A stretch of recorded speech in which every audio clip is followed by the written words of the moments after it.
U osnovnій školi Branko Radičevič u Savinim selu znahodi 35 dňoch Mikolima Kočiša, školjarom, ktorí vyučujú ruski jazyk, pridati zborníky zo konkursu Mikolima Kočiša. I školjare z Savinového sela, ktorí vyučujú ruský jazyk s elementami nacionálnej kultúry, poslali svoje prilohy na konkurs Mikoli Kočiša, ktorý sme rozpisali ešte koncom 2018 roku.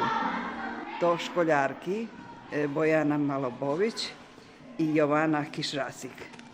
Im dneška dozeljeni i knjižky, jak pripoznanie. Ich podobové roboty objavení u zborníku, ktorý objavení z nahody konkursu, ktorý sme organizovali koncom 2018.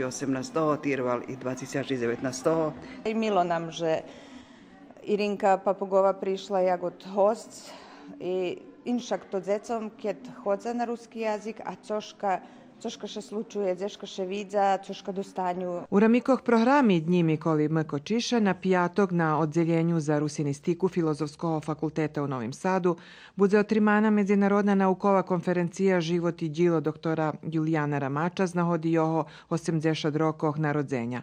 A za sobotu planovana naščiva školjarom, ktorí vyučuju ruski jazik u Verbaše.